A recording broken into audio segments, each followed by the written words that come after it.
Pinagbabakyum ko si JR. Kaysa nakahiga lang doon sa kwarto. At least kahit papaano.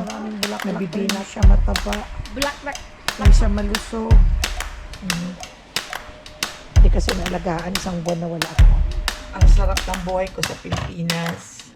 May nagluluto ng almusal.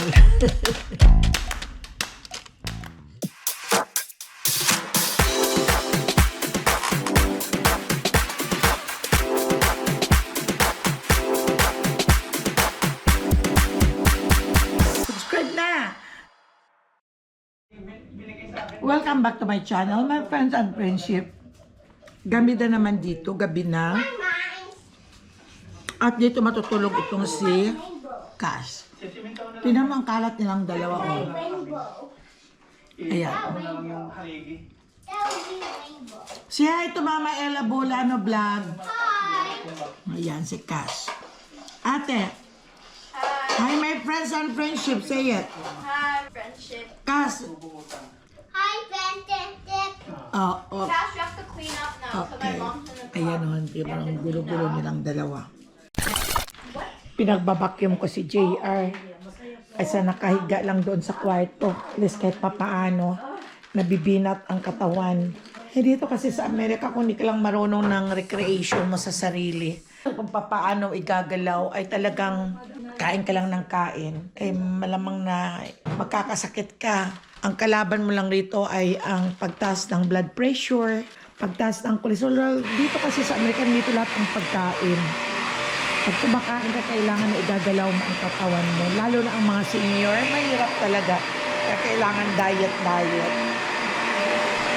Ayan, nababakin sa JR. Tingnan niyo itong mga tanim ko, my friends and friendship. Yung orchids. Lusog naman. At ipapakita ko sa inyo, ang aking iniwanang tanim, hindi mataba. Yung kasi misa lang nila nadidiligan eh. Ito ko no, kinuhanan ko na ito kahapon ng talbos. Hindi mataba ito. Ang mataba, o tingnan nyo. Minsan lang kasi nila siguro itong dinidiligan, kaya tingnan mo itong, at malakas ang hangin parati dito. Tingnan mo itong sili. May maraming bulaklak pero hindi siya mataba. Bulaklak. Hindi siya malusog. Bulaklak. Yeah. Ito yung kamatis. Pinangputulan ko kahapon ng may ibang dahon dahil di, parang ay meron na malapit ng mahinog itong kamatis. Yung nangyiyelo siya. Hindi kasi naalagaan isang buwan na wala ako.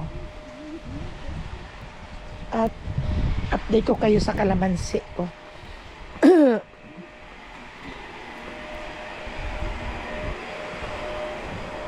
Ito yung avocado, kahit papaano nagtalbos na din. Ito yung kalamansi ko. Ang dami na niyang bunga.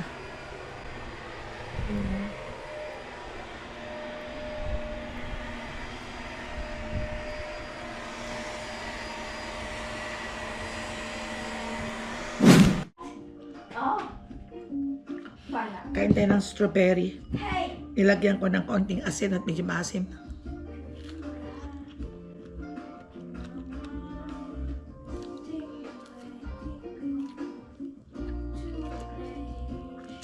Avalon, West Virginia, Country Mama.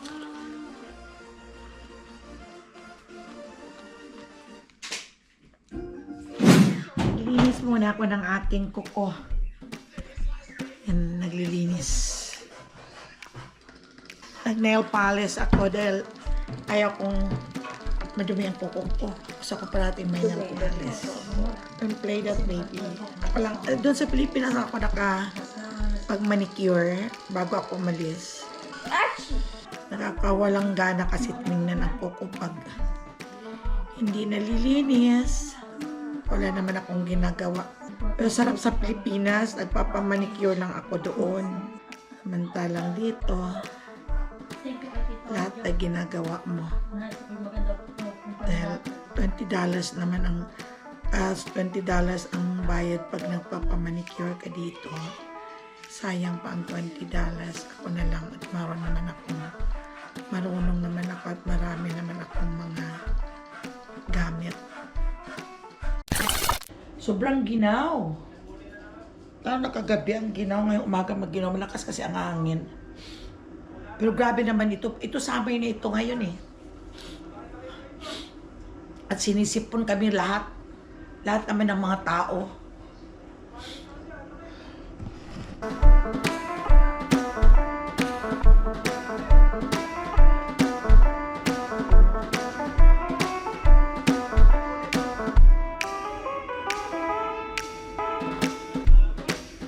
Magliligpit muna ako. Ito pinalabas ko yung grapes at kung hindi mo na ipapalabas galing ng ref, walang kakain kaya dyan mabuti dyan kahit sino pwedeng pumulot dyan. Yung mga candy, ang dami-daming mga candy. Kaya pinalabas ko dyan para may kung sino mga gustong kumain ay pupulot lang. Magliligpit muna ako.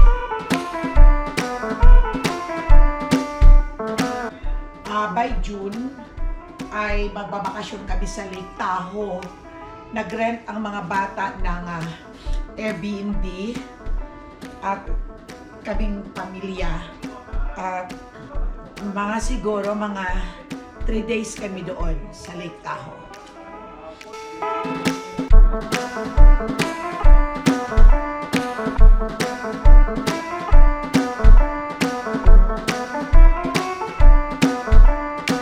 Nandito si Cash, pero mamaya dito siya matutulog at dadalhin namin bukas at magpipicking chair.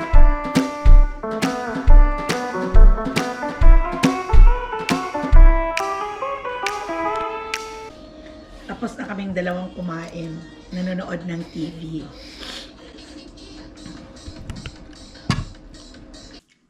Malakas pa ang hangin. Waka-allergy. Natamad ako lumabas sa backyard. Anong oras na ba so? Almost 10 o'clock na so. Hindi na yata ako magluluto ngayon dahil ubos na yung kwasan ko.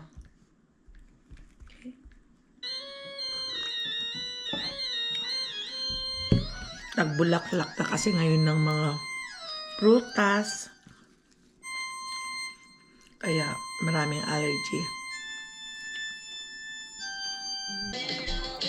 Breakfast tayo.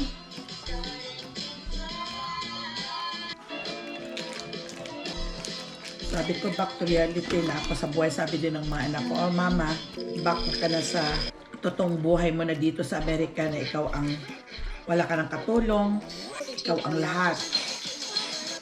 Kailangan mong gumalaw para makakain ka.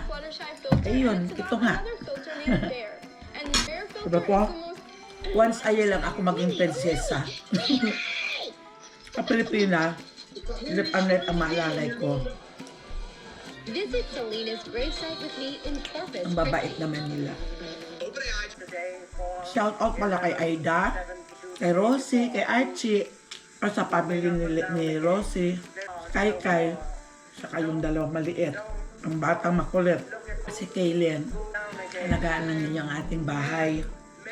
At magkikita ulit tayo next year. Huwag din yung pabayaan. At mga bisita lang kami dyan. Once a year lang umuwi. Kaya, a little bit slowly din. Huh? A little below the volume. And then, kay Arjun, sana magkita pa tayong muli. Magtanim ka ng kamuting kahoy ha, para next year meron tayong kukunin. At hindi ko na talaga nakain lahat ang tundan na saging na binigay mo. Sana kung mga early pa yun, nako, ubos ko yun. Kaya naiwan ko lang doon at pinadala na lang kay Inday. So next year, tirahan mo ako, madami, para maaga ko pang kakainin. Favorite ko kasi yun eh.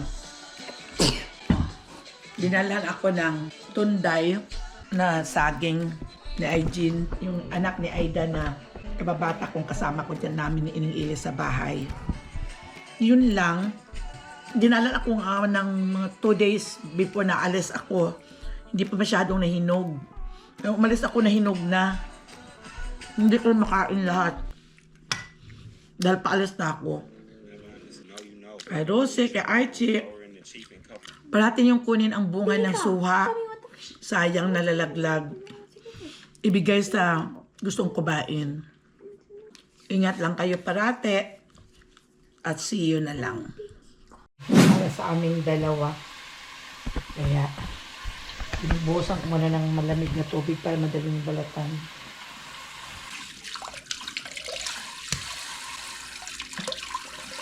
Kapon, bumili ako ng itlog sa Costco at bigas. At saka yung toilet paper, wala na kaming toilet paper. Kaya kaming bili ng toilet paper. Si Chanel, bumibili naman ng toilet paper para sa kanila. Ako naman para sa amin ni JR. Pero kung maubusan ang bawat isa, hiraman naman kami kuhanan, okay. Pero at least meron naman ako, meron naman sila. Mga pagkain namin, bumibili naman si Chanel ng mga pagkain, ng kanilang mga pagkain, binabaon sa work. Siyempre, ang asawa, iba naman ang gustong pagkain, kaya namamalingki rin siya kahapon. Ay naka more than 217 yung sa akin nabili. Nabili din ako ng anong pagkain din namin ni JR. Mga prutas. Yun.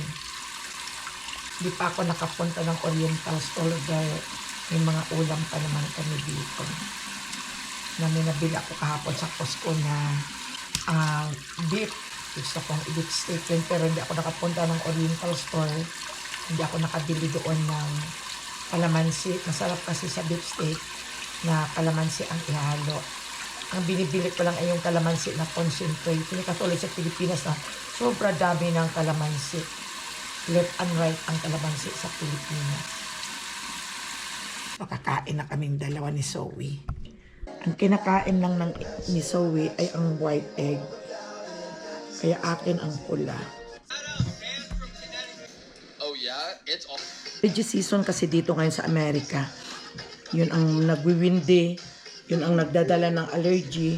Buti-buti nga pero banayad na ang hangin pero allergy pa rin. Gusto kong maglakad. Pero ayaw kong maglakad at baka mamaya ma-allergy ako doon. Tara kain na tayo ng breakfast. Naka-ready na din yung sa akin. Ito. Kain na tayo. Ang sarap ng buhay ko sa Pilipinas. May nagluluto ng almusal. Paggising ko, kumakain na lang kami ng kapatid ko kasi dalawa kami ng kapatid ko ang nagbakasyon. Ang kapatid kong yon dito rin sa Amerika yon. Isa lang ang anak, lalaki. At may bahay silang malaki sa Binangunan, Rizal, ang lugar ng asawa niya. Nagpagawa sila ng bahay. Dalawa lang silang naman ng asawa niya pag nagbabakasyon doon sa kanilang bahay na malaki sa Binangunan. Kaya sumama siya sa akin, sabi ko samahan mo ako dahil wala akong kasama, malulungkot ako doon, wala na si Judy. Kaya yun, isang buwan din ang bakasyon kasi umattend din kami ng alumni, pareho kaming alumni na dalawa. Kaya yun, 1 month din ang vacation niya. Nagkikita lang kasi kaming dalawa tuwing magbabakasyon kami ng Pilipinas na sabay. Pero pag dito sa Amerika, sa telepono lang kami dahil hindi kami pareho nagda-drive. Minahal kami ng gusto ng mga asawa namin, hindi kami pinadrive. So, na which is mali. Ngayon, kaming dalawa ay naghihirapan. Pag andun siya sa Sacramento, mga 1 hour man din ang drive papunta doon mula dito sa atin. Ay, ganoon ang buhay namin. Nagkikita lang kaming dalawa sa Pilipinas. Kaya nag-uusap kami na sa susunod na taon, ganun pa rin ang aming gagawin. Magsama kami doon sa Pilipinas. So, mag-aalmusal kaming dalawa ngayon ni Zoe. Iinitin ko lang itong bread na croissant sa microwave.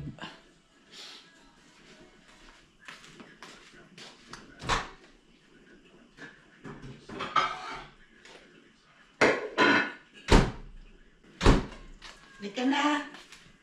Po ka na dito.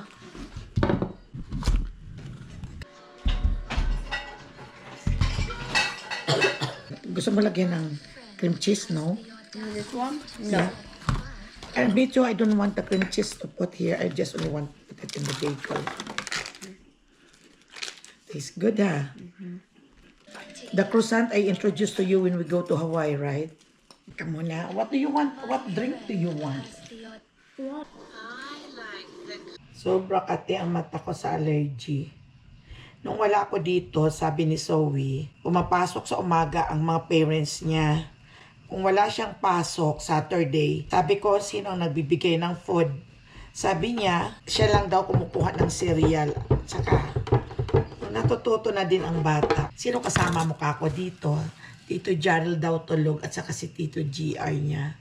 Kaya pagising na daw siya, ang kinakain lang niya is cereal at saka milk. Kawawa naman. Natututo na lang tuloy. Kaya kanina pagising niya, kalimutan daw niyang nandito. Ako na nasasanay siyang mag-isa na siyang gigising pag Saturday. Kasi pag Saturday pumapasok ang nanay. Ngayon sabi niya akala ko wala, ako lang dito, wala ka. At sila Tito Jarrell tulog naman. Nung umubo ako doon sa kwarto, nandito ka pala. Natatawa tuloy ako. Wawa naman itong Zoe ko.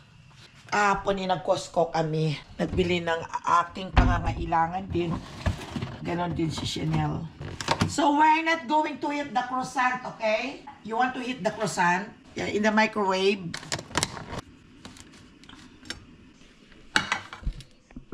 The reality of my life, my friends and friendship. So you don't want oatmeal? You want a bagel and boiled egg? Okay. Yun ang gusto niyang almusal. At ako, natutuwa at nandito na ako. Ay nagre-ready sa kanya ng pagkain. Ito yung mga plate kong hinugasan ko. Croissant lang siguro din ang almusalin ko at mag-coffee. Nakabila ko kahapon sa Costco ng croissant. Nag-Costco kami kahapon dahil wala na akong toilet paper. At si Chanel din nag-grocery din para sa kanilang supply din.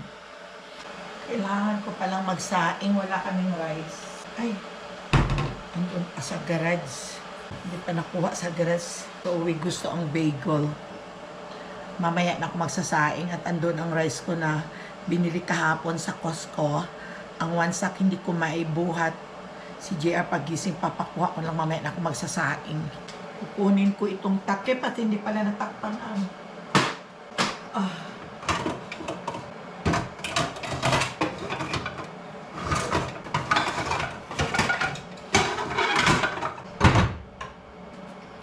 Kagabi, naggawa kami kahapon ni Chanel ng itong shrimps. Takpan ko na lang. Pero tinakpan naman yan ng paper towel. And cream cheese. Ha? Yeah. You want croissant and bagel? Oh, okay.